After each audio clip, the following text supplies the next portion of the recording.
Hey guys, welcome back to the channel. Thanks for tuning back in. Today I want to talk about drop shot fishing and more specifically the weights that are chosen. And I've got a great tip regarding the weights that I'll share a little bit later on in the video. But you know, right now we're really starting the peak season of drop shot fishing. You know, whether it's deep fishing up north for smallmouth or fishing down south on ledges, or, you know, chasing spotted bass, a lot of the fish in the summer months are starting to set up on their deep structure. And one of the best ways to fish for them is by drop shot fishing. So, you know, I wanted to talk about that, but more specifically, I get a lot of questions regarding drop shot weights and which weights to use. So I thought I would talk about, you know, the differences in what I consider the three main types of drop shot weights. And then, like I said, at the end, I've got a good tip that applies to all drop shot weights. But first and foremost, so we're going to start off just with the simple ball drop shot weight. You know, this is just a standard circle, nothing special to it. You know, overall, it's kind of what drop shotting really started with. And I feel like weights have kind of evolved away from it a little bit. But the main takeaway from a ball drop shot weight is that these generally are the best to use when you're fishing rock. You know, the idea behind it is you want something that's a little bit bigger and won't get stuck in some of the smaller crevices. So this ball shape, which has a wider base, comes through rock generally better than some of the other drop shot weights.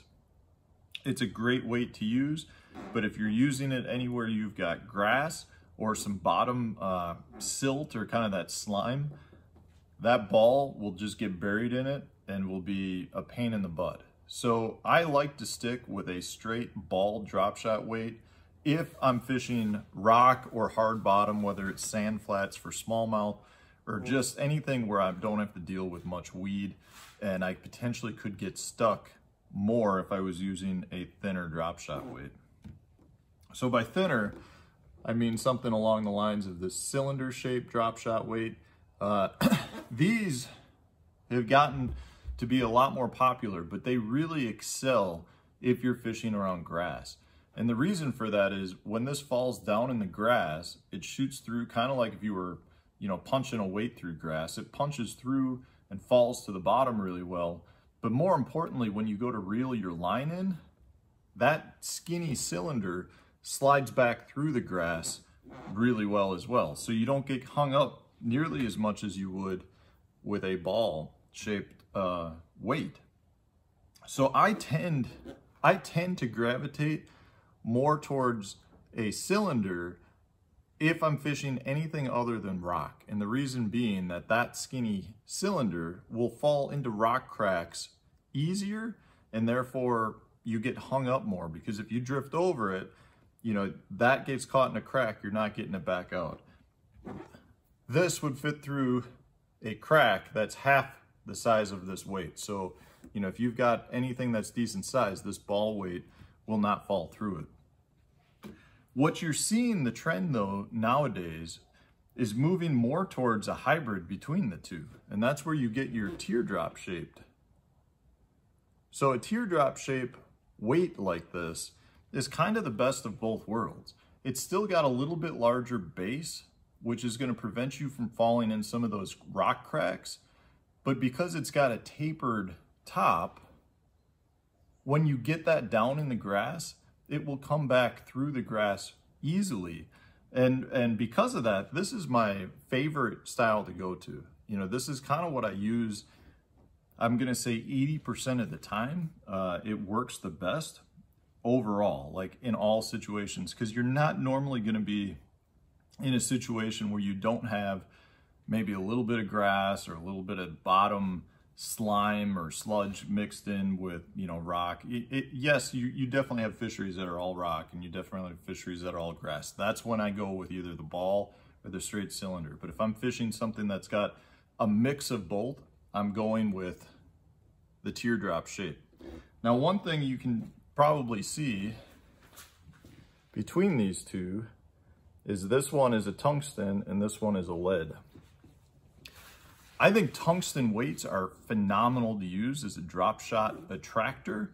You know, I think the little bit of that clicking sound you get from tungsten sounds a lot better than the dull thud that you get from lead. But I will tell you guys, the only time I throw tungsten weights is in a tournament situation. I do that because these are significantly more expensive. And if I'm out fun fishing or practicing, I don't see them creating that much of an advantage over lead. You know, it might get you one more bite a day or two more bites a day, which in a tournament situation is great. But in, you know, out fun fishing or doing a guide trip or, you know, just whatever, the lead, you can get about 10 of these for a few bucks, and you get like 2 of these for like $8. So it really is significantly more expensive to buy the tungsten, and I don't know that it's worth it. So I told you guys I had one tip that you can use across all the different drop shot weights. And what is that? So one thing that I don't truly like is at the top of a drop shot weight, you've got where you tie your line, and then it comes to a point. And the reason behind that is, so if you get stuck, you pull on your line, and that point will kind of act like scissors and cut your line. So you get your hook and you get your bait back. I don't really like that because I end up breaking the weight off a lot of times. If you catch a fish, the fish shakes it off, or, you know, there's times you get stuck. But if you didn't have that pinch point, you would have gotten your weight free, but instead you broke it off. I'd rather have a shot at getting my weight back and not having it broke off on a lot of different fish.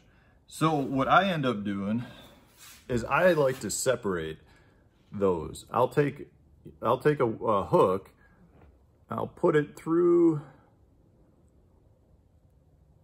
well, I lost that one. I'll put it through the line tie,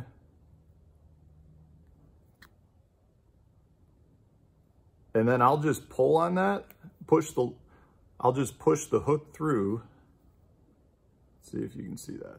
I just push the hook through just to separate that a little bit. So now you can see I've separated it. It's not the pinch point. It's just basically a loop. And that means that now I don't have a place that's gonna sever my line. And I do that to all my weights. I do that prior to getting out on the water, and I just feel like that saves me from losing a lot of weights. And it saves me a lot from breaking fish off when I'm fighting a fish. A lot of times fish jumps and the force of the head shake slings the weights right off. You won't have that if you separate that little line tie on there. It's a great little tip. One, my buddy Austin Felix told me about fishing an event on Lake Champlain. I was like, man, I just hate using a drop shot because I lose a weight on every one. And he's like, just separate it. Such a simple little tip, but it really makes a good impact. So I hope you guys like that. Anyways, I hope this was helpful for you guys. There are differences in drop shot weights, so don't think they're all equal. And if you enjoyed the video, hit the like button, subscribe to the channel if you haven't done so already, and stay tuned. We got new videos coming out every day.